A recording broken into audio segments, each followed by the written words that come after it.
$95 a pair. For her, see Spray Cologne. Amcal cares about gifts for the kids, wooden toys from $1.10, cuddly animals from $3.99. For the home, a soda stream, $59.95. Amcal cares about your Christmas, about your happiness, your budget, about bringing you the best. Amcal Chemists. Who cares? We do.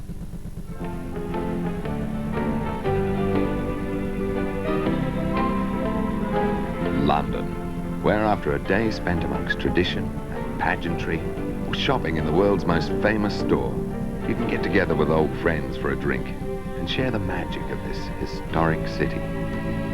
Cheers to Boston's youth's true blue, Australia's beer that grew and grew. Now it's enjoyed all around the world. All around the world you're gonna hear this word. In a city where beer drinking is a time-honored custom, your Foster's has established a tradition all of its own. Boston's lager, it's got the flavor that's taken it around the world. Cheers. What a difference the day makes, a magazine just for you, that you can look forward to every Monday. What a difference winning a $12,000 car could make to you. We show you 20 top fashion dresses, all under $40. And there's our best ever 8-page cookbook of Christmas cakes and puddings. What a difference the day makes to you. Woman's Day, with Delvine Delaney on the cover. What a difference the day makes to you. A lot of people complained about the trams going, but not many complained about the demise of the tram sheds. It was a case of the replacement building being better than the one which was there. The same applied to the Regent Hotel more recently. It replaced a group of old factory warehouse-style buildings. Simply, the new Sydney landmarks were seen to replace ordinary old buildings that were no great loss. But some beautiful and historic buildings were wantonly torn down.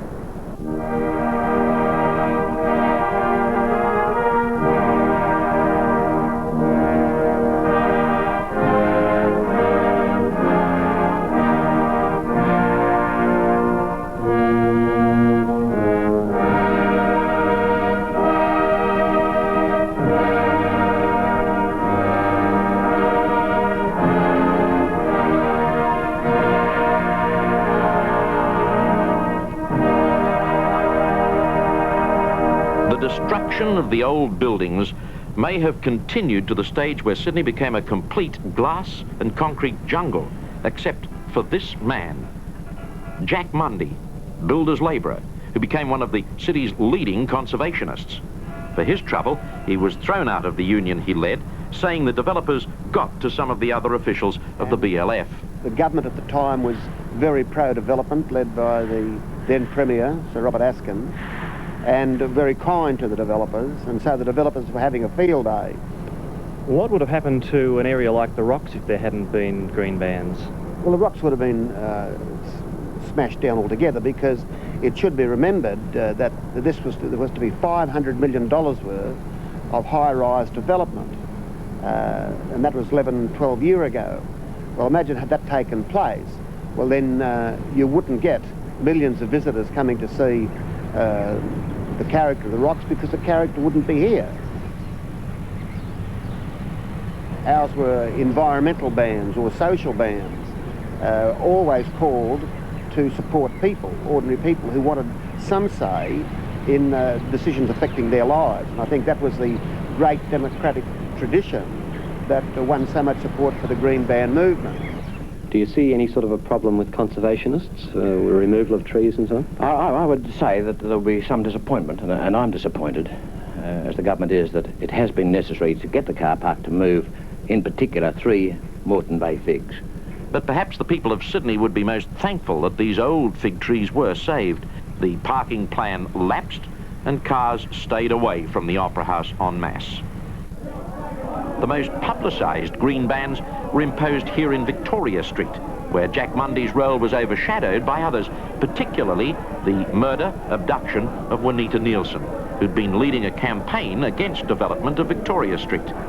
Juanita was murdered, in a nutshell, because she was about to publish information which was obtained from dossiers on 16 prominent people in New South Wales. Now, these people, the names of some of whom I know, are what we call the establishment of New South Wales. Some of them are in government, some of them are in the judiciary, some of them are very prominent names in business.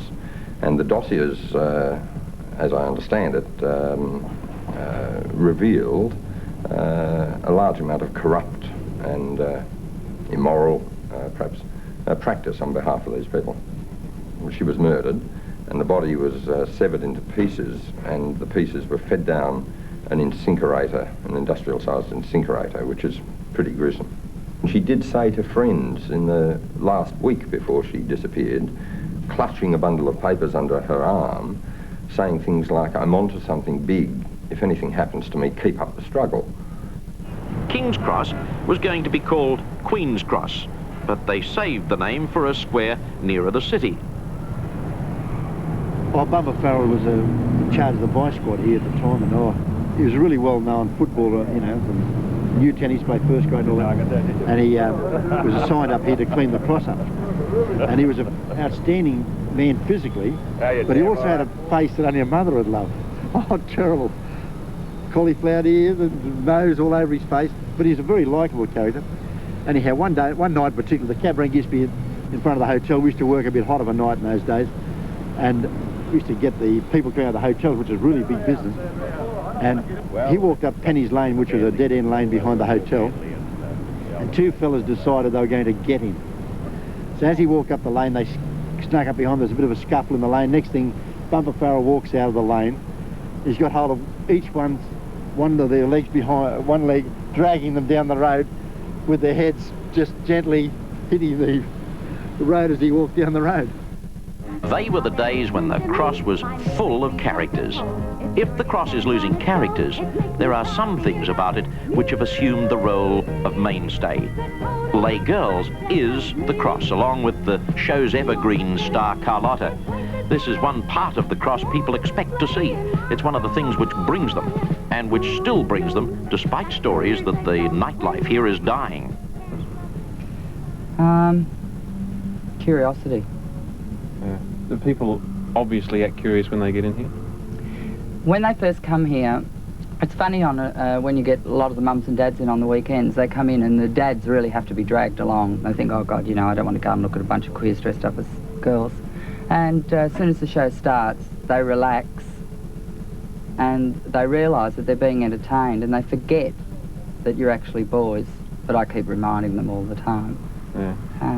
I think that's where the novelty lies too. Carlotta's really part of the King's Cross scene. I mean, how long can you keep going in this sort of format? Well, I just find I'm really lucky working, you know, and I'm grateful for that, you know, that I've had so many years here, and I'm sure I'll be here for quite a long time. The fact is, the things which attract tourists here today are the same as 20 years ago. This was GI country. They began arriving in large numbers in 1968, similar to the invasion of GIs which Sydney had experienced during World War II. For shopkeepers, clubs and prostitutes, both were golden eras. But the experience of the Vietnam era cut more deeply into Sydney's history. If there has ever been a morality debate in Sydney, it has centred on the cross. 10 years ago, when the Festival of Light was born, it made this man a media name. It seems to me that everything we had has now dropped down to a lower age group, where we had adult prostitutes, we have teenage prostitutes, child prostitutes, children involved with drugs, children involved in various child pornography rings. And the question is, how did that happen? And I'd say that's through weak, permissive politicians, corrupt businessmen and organised crime. It's a pretty strong force we're fighting, but I believe in the long run, good must win. Is there a need for King's Cross, do you think? No, I believe there's no need for the vice that's in King's Cross and the corruption. There's a need for a cosmopolitan tourist area, and I believe if what we were saying was carried through, you'd have more tourists in King's Cross, it'd be more attractive and there'd be more visitors there. What Fred Nile, the parliamentarian, says about things changing is interesting, because in the late 1800s, Sydney's parliamentarians did their best to regulate and repress sexuality. now we have another select committee in 1983 looking at the options to blatant prostitution in Darlinghurst and surrounds. Again, residents of the Cross in the 1960s and 70s complained that their domain was losing exclusivity. So, no doubt the year 2000 will bring more of the same. The possibility of a massive police crackdown cannot be ruled out. Earl Bailey, King's Cross, for 7 National News.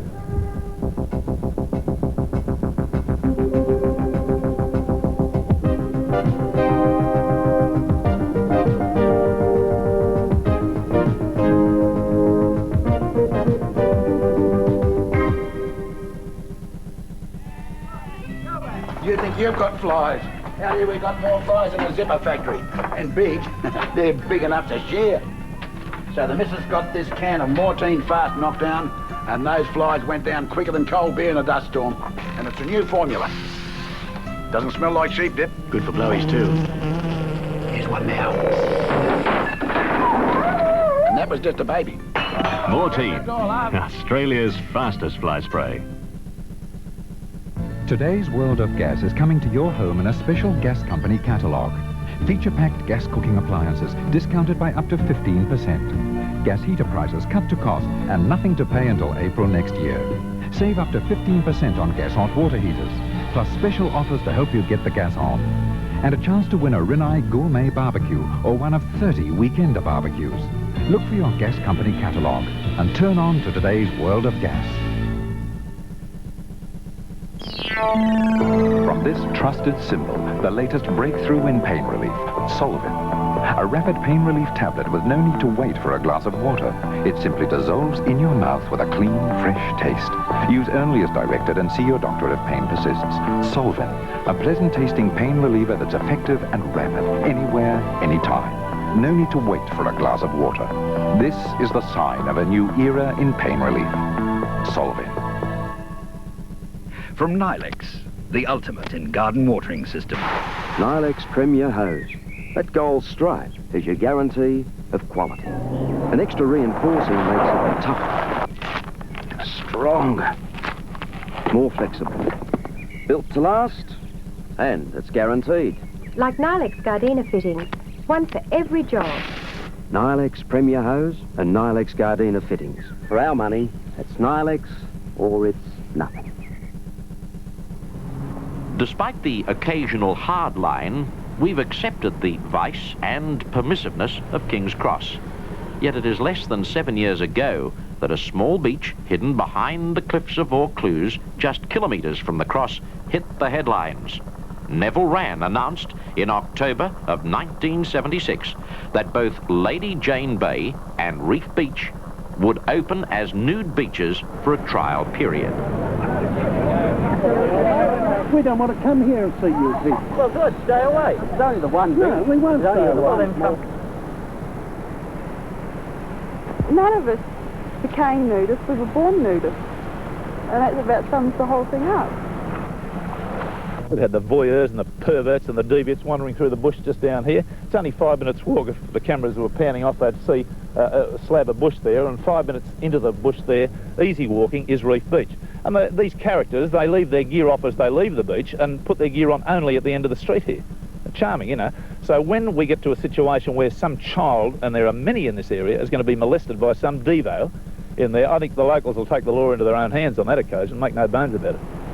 The trend to nude bathing can be traced back by degrees. It all began here on Manly's Ocean Beach in 1902 with the actions of a man called William Gosher. As a matter of fact, William Gosher was the grandfather of rugby league referee John Gosher, and he was a newspaper editor. He had the temerity to parade publicly in defiance of a law that he thought was stupid. And would you believe he did so wearing absolutely nothing but his neck-to-knee swimming costume, and he did so in the middle of the day. And of course there was a law at that time that prohibited any bathing on a public beach during daylight hours. Well, of course, he made his point, he was arrested, and a year later the legislation was passed to make bathing legal. For all those changes early this century, it was only 15 years prior to so-called nude beaches that women were being ordered off Bondi for daring to wear their bathing costume in 2 parts. The 50s and 60s were a time which made the beach inspectors of Bondi both famous and infamous as guardians of the public morals. The best known was Orb Laidlaw on the left, who spanned the eras from neck to knee to topless. With him are Bondi's chair hire man, Basil MacDonald, and self-appointed Bondi life-saving historian, Wally Glover. How would you describe the costume she had on that made them so excited? Well, part of it was transparent, in the bottom part. The top part, well, I wasn't worrying too much about the top part. They'd never seen one before. They'd never seen one before, no. This is the first girl. Bondi. Yeah.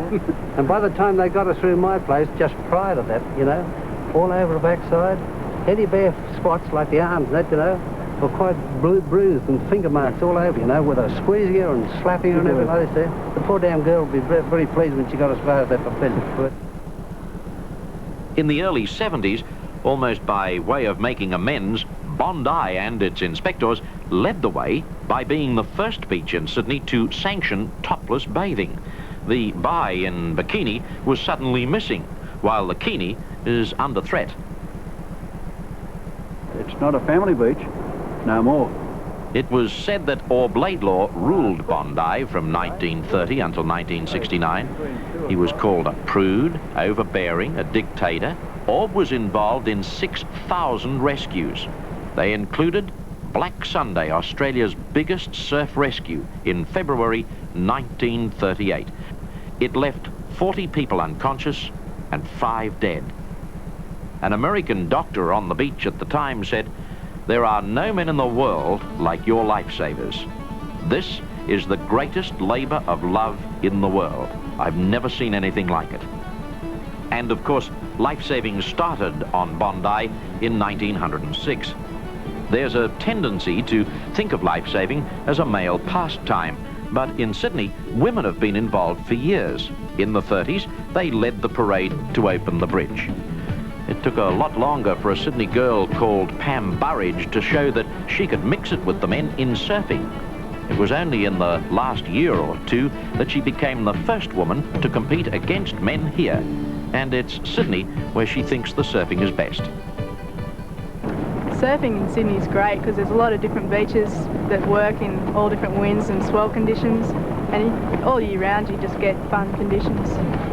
There's almost no point in saying that Sydney and surfing are synonymous. The list of champions from here reads like a who's who of the sport. And probably the best known of them all is Midge Farrelly. Now 38, the affable midget won his world crown right here at Manly in 1964, almost 20 years ago. I think the waves were better then. Were they? Sydney now hosts the world's richest and most prestigious surfing contest, Surfabout. And we owe it all to the most amazing beaches in the world. Tourists can't believe it. Most would be happy to have just one of the group which stretch south: Bondi, Tamarama, Bronte, Coogee, Maroubra, Cronulla, let alone those to the north. After William Gaucher's daring bathing breakthrough in 1902 and the sidestepping of the bikini bans, there has been no stopping the pivotal role of beaches in Sydney's lifestyle. Even in winter, when Sydney's craziest club, the Bondi Icebergs, takes to the water. It started in 1929 as an extension of the Lifesaving Club. And to have a year pass in Sydney without the Bondi Icebergs would be like starting a rugby league season without Jack Gibson. They say icebergs must be crazy, is that true? I don't think so. Mad. I don't think so. They like the idea of being totally crazy. Yeah, right. You know, let them thump their chests. But the water's never cold during the winter. I can't remember, in the last 20 years, I can't remember cold water in the winter. Ice isn't the only thing which floats in the water at Bondi and nearby beaches. The stench out here is just awful. You know, this is the type of thing that if you were unlucky, you might find in some underdeveloped Southeast Asian country. And even then it would be disgraceful The fact that it is happening in Sydney and just off our beaches is unforgivable. Mr. Shears, your city's sewer has left our beaches far from pure. All the swimmers on hot days standing in the water shouting, "Don't make way." Again, it's something which refuses to go away and which we've been living with for a long time, despite the impressive pipe-laying projects in the 1920s and 30s.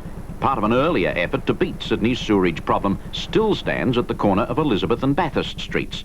The Hyde Park scent bottle, an attempt to lift the vapours of middle 19th century Sydney above the city. More than 100 years later, at the opening of the Castle Hill sewerage plant, Premier Askin was still moved to make this statement. We regard the most important environmental problem facing New South Wales today as the backlog in sewage works. While we still have our problems in the ocean off Sydney, think of the people last century who lived with what was described at the time as a steaming bog of sewerage, emptying into Darling Harbour, Farm Cove and Woolloomooloo Bay. Typhoid raged, and 12% of the kids under a year old died. Unfortunately, sewerage works weren't nearly as high on the list of priorities then as the search for fresh water. So one of the town's saving graces soon after, in the 1820s, was a drain or tunnel which brought fresh water to Sydney. Busby's Bore. Well, this is the only place that you can actually see the bore today. It starts in the Lachlan Swamps up in the old Centennial Park area and ran then towards the city to Hyde Park and passed beneath this, the southwest corner of Victoria Barracks. And the reason that I'm talking to you from behind bars is the fact that the Army, in whose premises we are at the moment, don't want me or anybody else to fall to the bottom of some 60 feet of this actual well that goes down to the bore below. There's some 27 or more of these shafts that were actually sunk. They were filled in somewhere around about 1934 after pollution actually stopped this particular flow of water from being used for domestic purposes.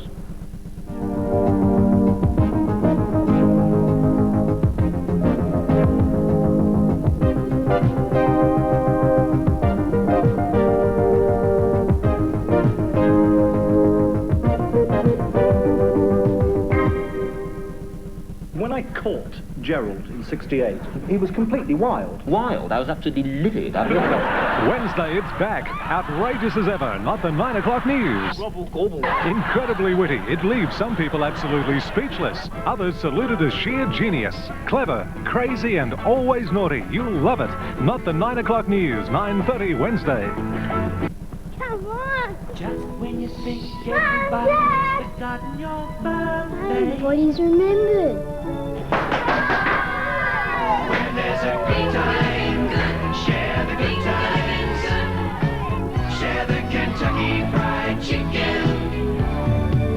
When there's a great time, share the great times. Thanks, Mom. Share the Kentucky Fried Chicken. Growing isn't always getting bigger. It can be getting the little things that make your life easier. A new dishwasher. A new rug for the living room. Or even a place to put your little things. At the State Bank, we can help you grow with personal finance, flexible deposits, or even just good advice. Because we do more for you personally. The State Bank.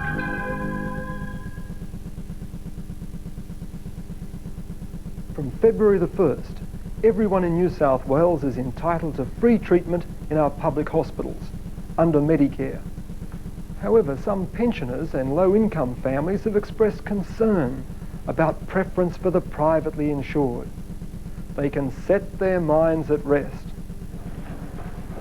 In New South Wales public hospitals, priority in treatment will be based on one thing, and one thing alone: medical need. So a pensioner, an unemployed person, or a low-income family will enjoy the same status, the same quality of treatment as people who've paid the maximum in additional private insurance. The government will see to it. Medical need and medical need alone will determine priority. In New South Wales, we're making healthcare better for everyone.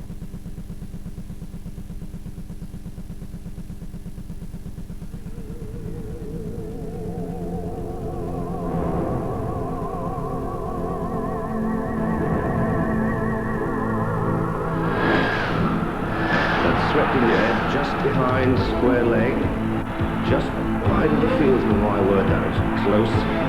Batsman going through for one run. There will be 3 runs here if they hurry. Turning for the third, the fieldsman has it. The return's coming in. It's a good return.